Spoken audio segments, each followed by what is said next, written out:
Almost a year ago, we started OpenST as a foundation and OST.com as the company building out the platform. And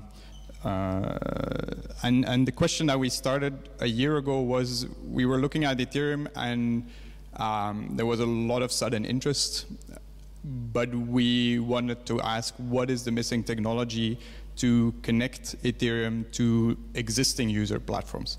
So rather than waiting for all hundreds of millions of users to move to Ethereum, can we connect Ethereum today to the existing apps in which they already work? And so we tried to solve the problem backwards.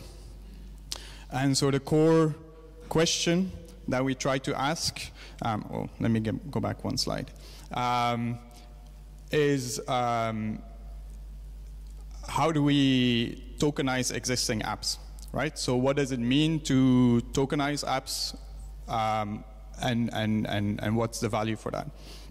And so the core reason that I would give for that is that you try to enable audiences to become communities. Because a lot of the applications that we have today really focus on making the user and consumer of information, not so much actively interacting. And if there's one value to peer-to-peer systems, it's that you can peer-to-peer interact. And so in order to enable audiences to become communities, we need to enable the end users to interact with Ethereum. We also need to enable a lot more developers to interact with Ethereum, because writing against Web3 is still very hard. And we need to scale Ethereum, because Philip gave me the wonderful opening line that writing a dApp on Ethereum right now is a really bad idea. But we also chose Ethereum mostly for the developer community. It's the biggest and the fastest incorporating new ideas and the highest quality. So that's why we believe this is the winning bet. But so to enable our end users, and that's how I'll try to tell the story today, from the end user perspective, we have Alice, who uses the Wonderland dApp. But she isn't very technical. But she does want to own the value she creates when she's interacting on the platform. And so she has a wallet, but she also doesn't want to confirm every single transaction when she's interacting on the app. And she also only really knows about Wonder tokens. She doesn't know about OST for sure. She doesn't know really about Ethereum or ETH at all either. And also, she doesn't want to lose her tokens if she loses her phone or loses her password and resets it. So what Alice can do is to give her tokens to a token holder contract on-chain.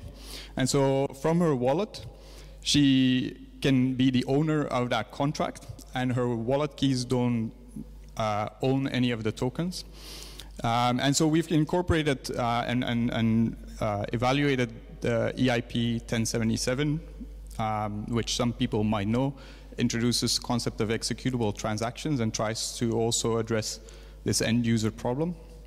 And you can extend it then to generate a key within the Wonderland app that you don't ever have to move, but you can authorize with your wallet key that the token holder contract will accept executable transactions from the Wonderland dApp. So if this is too complicated. But we call this an ephemeral key because that's the core of cryptography. Your key, you should be able to lose it. You shouldn't be assigning value to a key, because a key can be corrupted and you want to replace it. So we argue that the token, and a lot of people by now argue that the contract should hold the tokens, not directly the key. So if she does these two things, then she's already a bit happier, because if she would lose her phone or she resets the password, she can just revoke the session of the ephemeral key and revoke and authorize a new one with her wallet. And so it's also important that it's easy for developers to use. So we try to extend Web3 here. And so the only thing that the developer needs to write in the wallet for Alice, or any wallet developer needs to write. And mind you, this is pseudocode. So a bit of a preface. Sorry, let me back out here for a moment. Over the past year, people who have been following the project, we've run now 3 hackathons. And so we had as a design philosophy that we would always wanted to have a functioning product, but that required us in the beginning to have supports for the parts we hadn't figured out yet. And so we had a centralized service, and or parts were on-chain and parts were centralized. And what we're very excited about with this release is that this is a fully decentralized release. So we're working now, they'll go in parallel on the fully decentralized logic.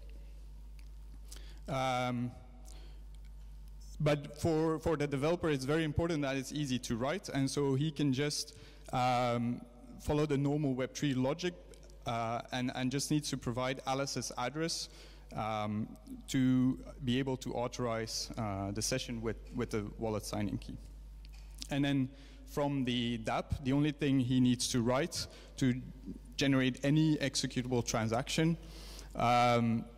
is very similar. He can just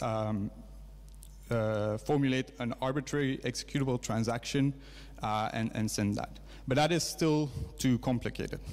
And in particular, Alice doesn't want to be doing anything in general. She only wants to interact with the Wonderland app. And so the rules of what makes the Wonderland app are designed by the, I mean, I'm not going to repeat this forever, but by the dApp developer. And so there's a second part to this, is that when she has the Wonderland tokens, she should only be able to really do act in the context of the application. And so for that, we build a framework for what we call token rules, which also helps make it easier for the developer. So if Alice wants to be rewarded now for solving the maze, then the only thing that the app developer needs to write is maze.sol and deploy that, so that he can then write in the Wonderland app that the maze, and you can read this here, maze is a token rules and just specify the maze. And so we also handle the ABI through the contracts, because it's a general problem that I found in the past to be very hard as building an app on top of Ethereum, because you need to solve the distribution of your ABI files. So we wanted to handle that in the contracts as well, and so that makes it simpler rather than sending general executable transactions. He can just write that Alice wants to solve the maze with this solution and send that from the dApp. And so just some pseudocode of the smart contracts here. What we wanted to enforce is that it's harder for the developer to write bad smart contracts. So we create a small, it's not perfect, but a small sandbox environment where if you write your rules, it's harder to do things wrong. And so we try to cushion the rules that the app developer would write between the token holder contract that Alice is the owner of and the token rules contract that sort of provides some restrictions and avoids re-entry, accidental or deliberate, into the contract. And so because using the executable transactions, it's also entirely open. If Alice has Wonder tokens, she can always interact with all the rules. But then we run into a problem because we're introducing more overhead and Ethereum already has constraints. And not just Ethereum, proof of work in general has constraints. So the verifier's dilemma was discussed 2015 when there was a fork, and then people researched into why this fork happened. And the effective reason was that if there's too much useful computation done on proof of work, it is not decidable anymore for an honest, rational miner whether to really verify the transactions. Because if there's too much transactions to verify, then you would run behind on those who aren't verifying the transactions on producing the next nonce for the block. And so in summary, the main problem is that proof of work derives its security from a race condition for finding the nonce, but that implies that there is no reward for verifying the actual transactions, which implies that the network needs to be inefficient. And so we end up with high gas costs and preferred small gas consumption per transaction. So what if we move this architecture onto an auxiliary system, and we introduce a new concept of meta blockchains? Imagine for a moment that Ethereum was entirely scalable, it was super cheap to run on with some sort of magical supercomputer. You could, for the sake of argument, write in a smart contract a full blockchain with validators and a consensus engine rule, and then run your dApp on top of the simulated blockchain on top of Ethereum. Of course, that would be nonsensical. But then if you realize that you can write Byzantine fault-tolerant consensus rules where the stake is kept on Ethereum, but the validation of transactions and the slashing conditions are asynchronously enforceable on Ethereum, then you can actually move all the heavy work of running and finalizing transactions off of Ethereum. And so you start with a definition of a full blockchain on Ethereum, but you do actually all the hard work off of Ethereum. And so what we call a core, and so Mosaic is a set of cores, but I'll go into that a bit, is a blockchain defined in a smart contract on Ethereum. And it's a blockchain because it has a consensus engine with Byzantine fault-tolerant rules. It has open set of staked validators. And the state root is asynchronously finalized even before the validators take the expensive effort of committing the state root back to Ethereum. But then we haven't solved the problem, because now we have two systems and we need to communicate between those two systems. So we have a gateway, which is a message bus, also asynchronously, but it's ERC20 typed for now. So what that means is it effectively sends messages in the form of tokens by locking them up on origin and reminting them at equivalent value on the auxiliary system and in the vice versa.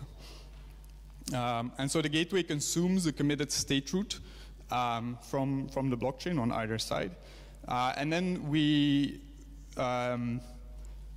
confirm all messages with full Merkle proofs of the state and the storage root of Ethereum. And so an important note actually here to really emphasize is that this protocol is a layer 2 protocol that is agnostic of the layer 1. And so the auxiliary system is again a full Ethereum virtual machine that gives you the same interface as if you were coding on Ethereum mainnet. The downside of choosing our hub to be Ethereum is, of course, that we have very expensive Merkle proofs to validate this. But then you can realize, let me first continue this. So if you want to confirm a message in an asynchronous way, then you could declare it on Ethereum, stating that, for example, you want to move this amount of Wonder tokens to the auxiliary system. You declare them effectively, you lock them in an escrow, and then you prove on the auxiliary system with a Merkle proof that you have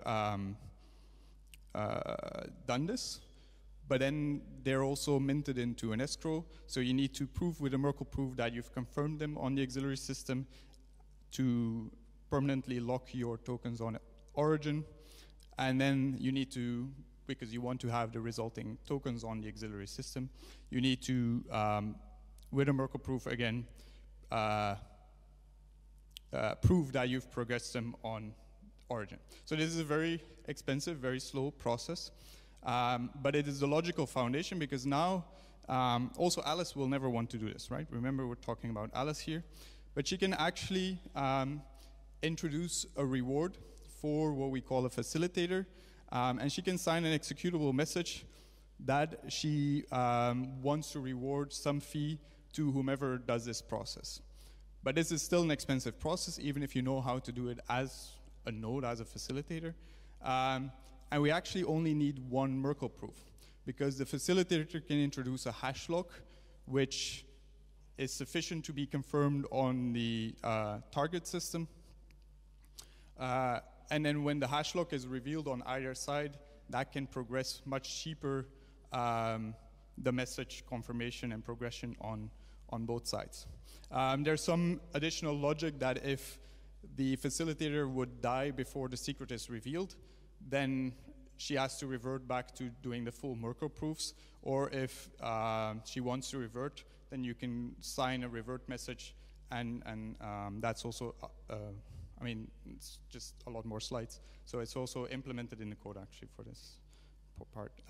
But it's an open process. So as soon as she has signed an executable message, gives that to a preferred facilitator or to an open system, then that facilitator can start. But if he would not complete the system at any point, then there's an incentive for anyone to carry on confirming the message, because there's a fee rewarded at the end of it for whomever completes it on the target system. And the facilitator had to put up a bounty for completing it on the source system. And so whomever completes on either side gets the fee or the bounty, making it a profitable case for half-processed messages to be completed. But that, and so in many ways, it's we all know that. So let me put it this way: there's a lot of similarities, but there's also an important difference when you look at Casper plus sharding. Sharding Ethereum is a very, very hard problem, and we're not saying that we're sharding Ethereum. Rather, this is actually a layer 2 for dApps, opt-in, sharding, plus Casper. And so I've not talked much about the Casper's voting rules here, which are the logical foundation for the extension of the Byzantine fault-tolerant rules that we propose here with Mosaic. But what, in summary, that does give us is that you can move away from the verifier's dilemma, right? Because you're leveraging the security of an expensive proof-of-work Ethereum system and using few bits there to actually secure a high number of transactions on auxiliary systems. The important part here is to make sure that all the rules are asynchronous, so that you don't run into timing attacks, or at least avoid them to the maximum extent possible. But it's also an important benefit, because now you can scale many auxiliary systems on Ethereum without producing a bottleneck for Ethereum. And so in many ways, Ethereum becomes a message bus in this system, right? Where you are acting on a periphery, but there's a central juror who validates and confirms everything. And the miners, sorry, I shouldn't call them miners, similar to Casper, moving the miners to block proposers on Ethereum mainnet. Mosaic also makes the layer 1 validators of the auxiliary system effectively only block proposers, and takes the economic finality away from them and moves that onto Ethereum mainnet. An interesting side point is that because it's an open validator set, you're also addressing the data availability problem, because you need to be able, as a validator entering the group, start again from the Genesis block before you're going to sign off on any of the transactions of the auxiliary system. And then, very importantly, these transactions are dynamically finalized. So if any of the transactions on the auxiliary system would be reverted before the state root would be committed to Ethereum, you could you're proven to have the signatures to burn their stake on Ethereum in the same sense that you would expect this, which gives us a very high transaction throughput, right? Because now finalizing on the auxiliary system is equivalent to committing to Ethereum.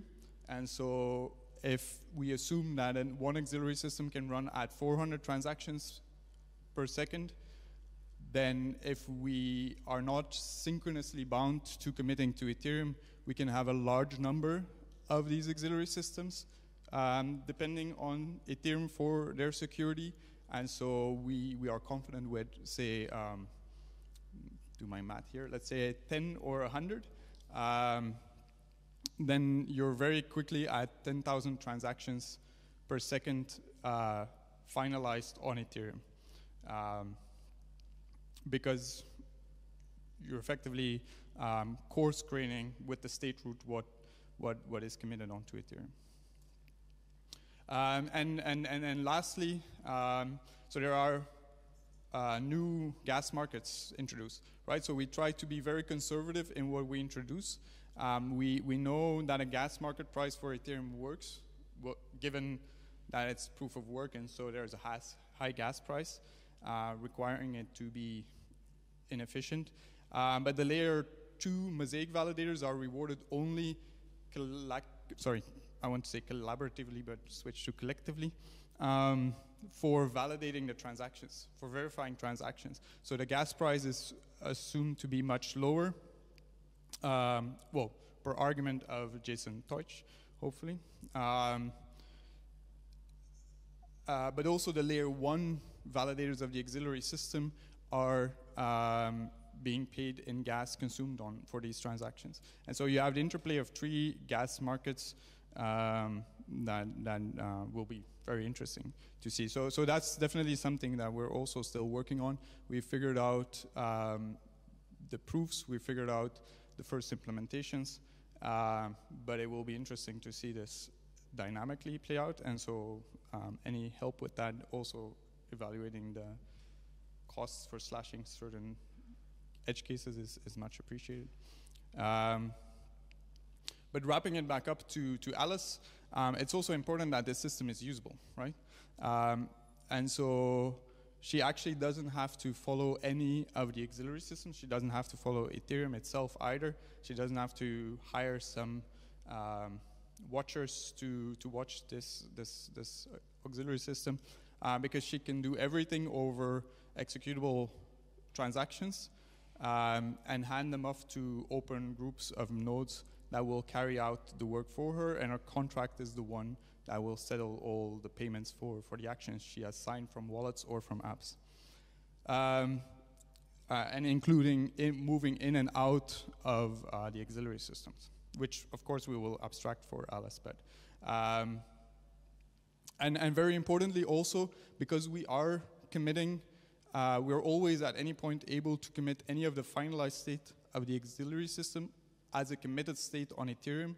If there is a consensus failure of the auxiliary system, then Alice knows that any finalized transaction is still valid, because we can commit that state to Ethereum, and if she comes back 1 day later after it halting, or 5 years later after it halting, she can always present the proof to the original transaction of her holding the tokens. So there is no time asynchronicity when there would be consensus failure. So there's also no requirement for mass exit of the system if there would be problems with this. And it all comes from the asynchronicity of the consensus rules. But with that, I thank you and open for questions. I'm guessing there's a few possibly. And we'll publish the paper end of September, possibly earlier. And the code where we're working and have worked on the previous versions and refactoring is on the GitHub since a year. Thanks.